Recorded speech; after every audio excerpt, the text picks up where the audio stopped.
The new House Speaker Mike Johnson appears to have some skeletons in his closet. Not only has he apparently scrubbed his social media accounts and compared his relationship with his unofficially adopted adult black son to the particularly problematic movie The Blind Side, but as a member of Congress, he has seemingly been living paycheck to paycheck. And living paycheck to paycheck is nothing to be ashamed of. A lot of us do it. In fact, approximately 60% of Americans live that way. It's not great, but it's a reality of our current world and our societal structure. We won't get into who or what is to blame for that in this video, but all things considered, you have to admit that it's a little unusual for a congressperson who earns a healthy annual six figures to live that life. But even giving someone the benefit of the doubt, like maybe he has a ton of debt from law school, or maybe he has a gambling addiction, I don't know, Mike Johnson's financial situation is still perplexing. The way his accounts are set up is that they're not set up at all. It would appear that he doesn't have a checking or savings account.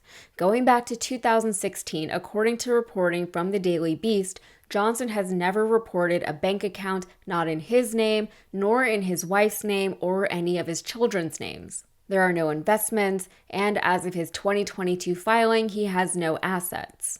But he does technically have stuff.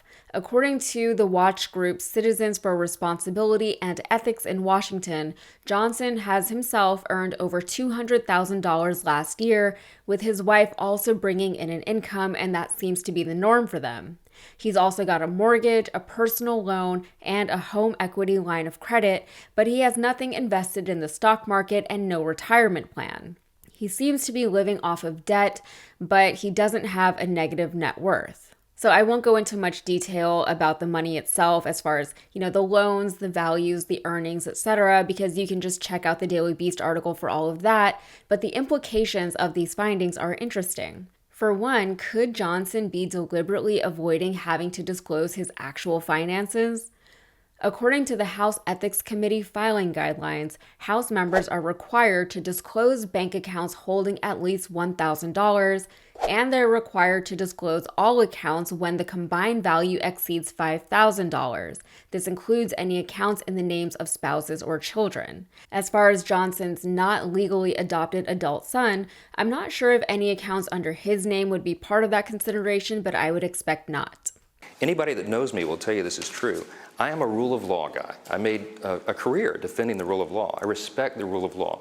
When the Supreme Court issued the Obergefell opinion, that became the law of the land, okay? I respect the rule of law, but I also genuinely love all people, regardless of their lifestyle choices. This is not about the people themselves. I am a Bible-believing Christian. Someone asked me today in the media, they said, it's curious, people are curious, what does Mike Johnson think about any issue under the sun? I said, well, go pick up a Bible off your shelf and read it. That's my worldview. That's what I believe. And so that's your personal worldview. It's my personal worldview. But here's the thing. Everybody comes to the House of Representatives with deep personal convictions. Another thing to consider is whether or not Johnson actually does just have a ton of debt that he cannot manage. The reason why this would be a concern to the rest of us is that with his newfound position of power, he might be particularly susceptible to bribing or lobbying efforts. A man with no net worth is easy to buy. Finally, whether Johnson is actually in a precarious financial situation or if he's being deliberately enigmatic, he must have known that all of this was going to get dug up from the moment he became a contender for speaker. Perhaps he's hoping to leverage the position to more money, influence, and status, which honestly wouldn't be unheard of. I'd say that's less of a problem with Johnson and more of the problem with the system.